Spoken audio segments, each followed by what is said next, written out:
Friends, पिछले part में आपने देखा कुणाल कितना बुरा सपना देखता है। उसके बाद वो सपना थोड़ा सा सच करता है, गाड़ी से जा लाता है और दुल्हन को लेकर जाता है। सब अपने अपने मन में कुणाल के लिए अच्छा सोच रहे हैं, लेकिन कुणाल को लगता है कि न जाने क्या सोच रहे हैं। ऐसे ही वक्त बीतता है और संध्या गहरे ख्यालों में खो जाती है और कुणाल भी। अब आगे। अचानक संध्या डूबी सोच से बाहर निकली जब पंडित जी बोले वर और वधू फेरे के लिए खड़े हो जाएं। संध्या ने उठने से पहले उम्मीद भरे आंखों से देखा कुणाल की तरफ। कुणाल की आंखों में मजबूरियां साफ झलक रही थी। अभी कुणाल ने संध्या की आंखों में कुछ अध खुले से एहसास पाए। उन नटखट आंखों में पहली बार एक गहरा अंधेरा था। शायद वो चाहती ही नहीं थी शादी करना। दूसरी तरफ कुणाल की आंखों में संध्या को वो गम दिख रहा था जिसकी उसे उम्मीद थी, जुदाई का गम। दोनों ने जिंदगी में पहली बार आंखों से बात करने की कोशिश की थी और एक दूसरे को हिम्मत दे रहे थे। अब नीरज और संध्या दोनों खड़े हुए। फेरे की विधि का शुभ आरंभ हुआ। पंडित जी बोले स्त्री और पुरुष एक दूसरे के साथ 7 जन्म का रिश्ता निभाने की कसम अग्नि को साक्षी मान कर लेते हैं। हर फेरे में एक वचन दिया जाता है और 7 फेरे लिए जाते हैं। अब मैं मंत्र का उच्चारण करूँगा, आप दोनों फेरे लेंगे। दोनों पहले फेरे के लिए घूमते हैं। अभी तक संध्या की आंखें रो रही थी, लेकिन अब होठ में भी कंपन शुरू हो गई। हर कोई देख पा रहा था कि संध्या रो रही है। अरे अभी विदाई में वक्त है, अभी कहाँ रोने लगी। एक रिश्तेदारी में भाभी बोली। सब फूल डाल रहे थे। संध्या और नीरज ने एक फेरा पूरा किया और अब पंडित जी उस फेरे में लिए वचन के बारे में विस्तार से बताने लगे। संध्या ने सूरज की तरफ देखा तो वो वहाँ नहीं था। वो बाहर दरवाजे के पास जाता दिखाई दिया। उसकी चाल बहुत धीमी थी, जैसे खुद को संध्या के पास ही छोड़ कर जा रहा हो। सुध बुध खोया कुणाल हॉल की सीढ़ियाँ उतरते हुए चले जा रहा था। विशाल की भी अचानक नज़र पड़ी तो वो दौड़ कर गया और कुणाल को वापस लाते हुए उससे बोला, अरे तुम कहाँ जा रहे हो? देखो ना, तुम्हें दिखाने के लिए तो शादी इतनी जल्दबाजी में करा दिया। क्या कह रहे थे? कोई नहीं करेगा मेरी बहन से शादी। वो देख मेरी बहन फेरे लगा रही है। कुणाल के आंख में कुछ आंसू आए थे। उन्हें पोंछते हुए, बधाई हो आपको, आप जीत गए हो, मैं हार गया हूँ। बोला, तुम हार गए हो लेकिन मैं जीता नहीं हूँ। और पहली बार ऐसा हुआ कि दोनों हार गए, जीता कोई नहीं। तुम मुझसे नहीं हारे हो कुणाल, तुम खुद से हार चुके हो। तुम कायर हो। तुम्हें आता है तो बस मारना पीटना, गुस्सा दिखाना। तुम्हें प्यार जताना नहीं आता है। विशाल बोला। नीरज और संध्या दूसरा फेरा भी लगा चुके थे। उन्होंने विशाल और कुणाल की बहस सुनी और तीसरे चक्कर में थोड़ी रुके। सुरेश विशाल को रोकते हुए बोला, क्या ड्रामा है बेटा, शादी होने दो, क्यों इसको कोस रहे हो? संध्या की जान बचाई है उसने। वो तो बस शादी चुपचाप देख रहा है, देखने दो। कैसे देखने दूँ चुपचाप? नहीं पापा, इसने मेरी बहन संध्या की जान नहीं बचाई। विशाल गुस्से में बोला, ये क्या बचपना है बेटा, सब जानते हैं कुणाल ने बचाई। सुरेश बोला, नहीं पापा, इसने मेरी बहन की नहीं, अपनी तलाकशुदा बीवी की जान बचाई। इसने शादी करके भी उसे दुख दिए, तलाक देकर भी दुख दिया और अब दूसरी शादी करा के भी उसे दुखी ही किया है। देखो संध्या रो रही है, उसकी वजह ये है। विशाल बोला। मामला गंभीर होता जा रहा था, मगर किसी को समझ नहीं आया विशाल कहना क्या चाहता है। शुभ मुहूर्त में विघ्न, शिव शिव, पंडित जी बोले। लेकिन बात क्या है? नीरज ने पूछा।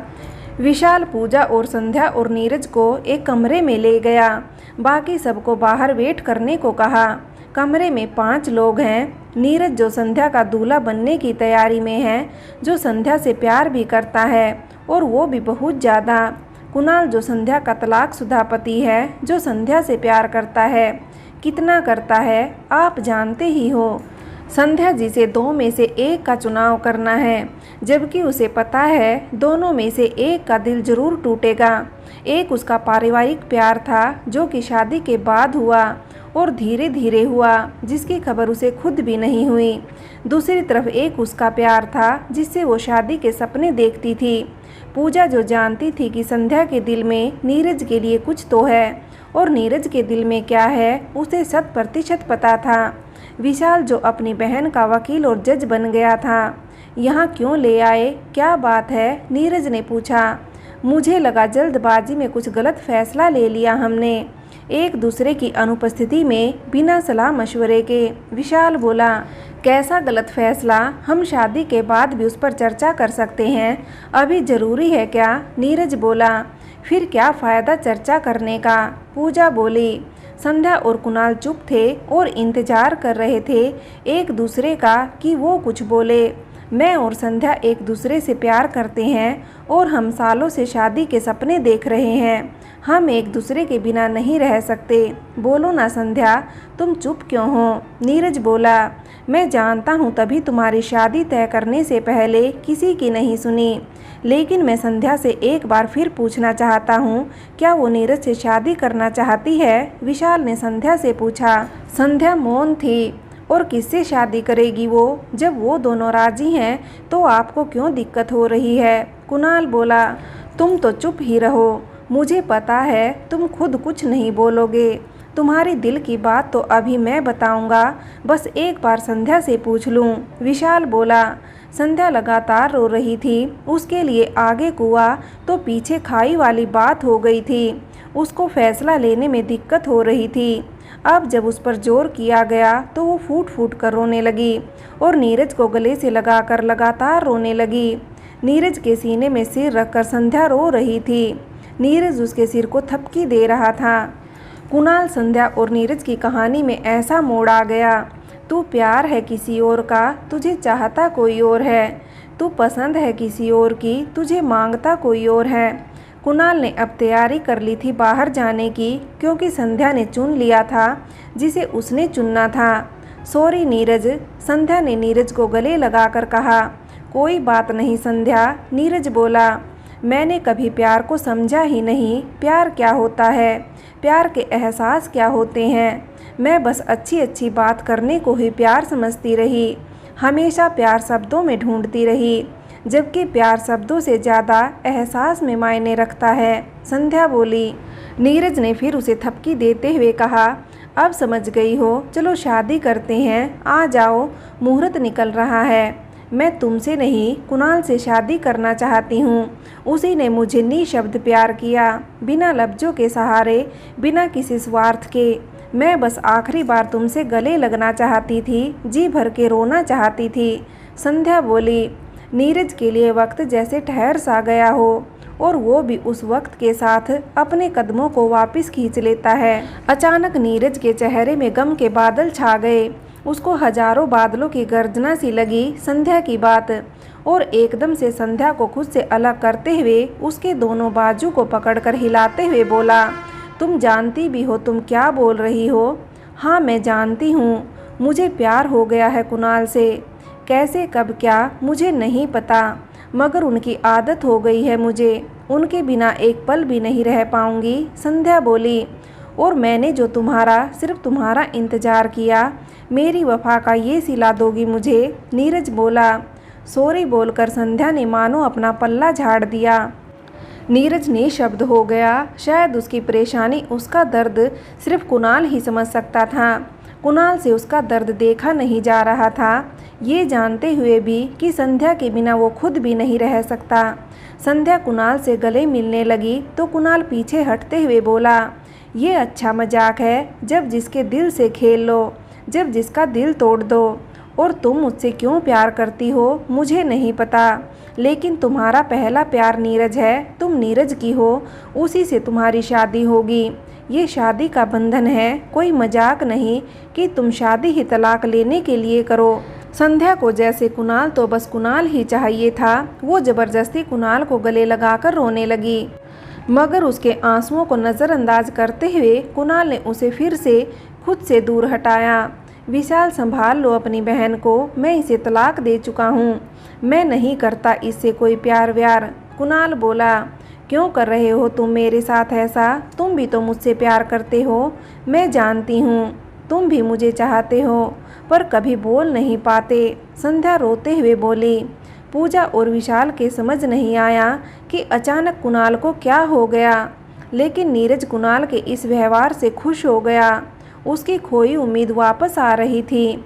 देखो संध्या, कुणाल नहीं करता तुमसे प्यार, नीरज बोला। दूसरी तरफ नीरज के मम्मी पापा और संध्या के मम्मी पापा इंतजार करते थक गए। आवाज़ पर आवाज़ मार रहे थे, आ जाओ आ जाओ। 1 घंटा हो गया, न जाने क्या हो गया अब। आजकल के बच्चे भी सारे फैसले खुद लेते हैं। एक तो अचानक मेरे बेटे की शादी तय कर दी। क्या सपना देखते थे हम, अपने बेटे की धूमधाम से शादी करेंगे। धूमधाम से तो हुआ नहीं, अब एक तलाकशुदा लड़की से हो रही है, ऊपर से लड़की के भाई के तेवर। नीरज के पापा ने कहा, माफ़ करना समधी जी, मुझे खुद नहीं पता विशाल कब क्या करता है। सुरेश बोला। हे भगवान, क्या कर रहे हैं ये पांचों, उमा बोली। तभी दूल्हा दुल्हन और पूजा, विशाल और नीरज बाहर आए। सब लोग देखकर हैरान हो गए। नीरज के गले की वरमाला और वो नोट का बना माला कुणाल के गले में थी और पांचों अंदर से आए। पंडित जी बिना ध्यान से दूल्हे को देखे बोले, समय की बर्बादी बहुत कर दी आप लोगों ने। 2 फेरे हो गए थे, तीसरे से शुरू करेंगे। नहीं पंडित जी, फेरे शुरू से शुरू करो। ये क्या मजाक है बेटा, सुरेश बोला। पापा, असली प्यार करने वाले जोड़े को अगर बंधन में बांचेंगे तभी तो बंधन होगा, विशाल बोला। पंडित जी, आप शादी कीजिए, इनके सारे सवालों का जवाब मैं देता हूँ। और पूजा, तुम एक काम करो, विशाल बोला। हाँ बोलो, मैं अभी कर देती हूँ, क्या करना है, पूजा ने पूछा। एक तरफ संध्या कुणाल की शादी हो रही थी, पंडित जी मंत्र पढ़ रहे हैं। संध्या और कुणाल दोनों खुश हैं। विशाल पूजा को अजीब काम बताता है, कुणाल को कैसे मनाया, तुम उस कोने में जाकर सबको बताओ। कमरे में उसके आगे क्या हुआ था, मैं तुम्हारे होने वाले सास ससुर को समझाता हूँ। हुआ ये, जब कुणाल नहीं माना तो हमने उन्हें एक वीडियो दिखाई, जो कि मैंने तब बनाई जब मेरे घर में कुणाल चाय पीकर छत में गया और मैं और संध्या सो गए। मेरी नींद खुली तो मेरे पास संध्या नहीं थी। मैं छत में गई तो उनकी बातें सुनकर ऐसा लग रहा था जैसे आज दोनों अपनी अपनी दिल की बात एक दूसरे को समझाने की कोशिश कर रहे हैं, लेकिन समझने की कोशिश कोई नहीं कर रहा था। मेरा वहाँ खड़ा रहना ठीक नहीं था, कोई देख लेता तो उनकी बात अधूरी रह जाती। इसलिए मैं अपना मोबाइल वीडियो रिकॉर्डिंग पर लगाकर अपने कमरे में आ गई। मैं अपना ख्याल खुद रख सकता हूँ, आप अपना ख्याल रखना, कुणाल बोला, जो कि संध्या की तरफ पीठ करके खड़ा हो गया, जो कि संध्या को बुरा लगा। मेरा ख्याल रखने के लिए है ना नीरज, लेकिन जितना ख्याल आप रखते थे शायद वो नहीं रखे, मगर जिससे तुम्हारी शादी होगी बड़ी किस्मत वाली होगी, संध्या बोली और वहाँ से नीचे को आ गई। शुक्र है उसने पूजा का मोबाइल नहीं देखा। कुणाल थोड़ी देर खामोश रहा और फिर अपनी चुप्पी को तोड़ते हुए बोला, अगर वो मेरे जितना ख्याल नहीं रख सकता तो क्या ज़रूरी है उसे शादी करना। मैं तुम्हें खुश देखना चाहता हूँ, तुम्हारी खुशी में ही मेरी खुशी थी, इसलिए तुम्हें तलाक दिया। तुम नीरज से शादी के सपने बुनती थी और मैं तुम्हारे हर सपना पूरा करना चाहता था, इसलिए तुम्हें तलाक दिया। मैं तुम्हारे अलावा किसी और लड़की के बारे में नहीं सोच सकता, ना ही शादी कर सकता हूँ। अभी भी मेरे लिए तुम्हारे दिल में वही प्यार है और मेरे दिल को सिर्फ तुम्हारा इंतज़ार है। बाकी आपकी मर्जी, आपका फैसला, मगर नीरज का दिल भी मत तोड़ना, उसने भी तुम्हारा इंतज़ार किया है। 2 दिल तुम्हें चाहते हैं, एक दिल तुमने चुनना है जिसमें तुम्हारी खुशी है। कहते हुए कुणाल ने पीछे मुड़कर देखा और जवाब की उम्मीद की, मगर संध्या वहाँ से जा चुकी थी। कुणाल को पता नहीं लगा कि वो कब गई और कुणाल भी आ गया जब दोनों सो गए। मैं अपना मोबाइल ले आई, मगर वीडियो देखने का टाइम नहीं लगा। फिर सुबह सब कुछ इतना जल्दी जल्दी हुआ कि न खुद देख पाई न संध्या को दिखा पाई।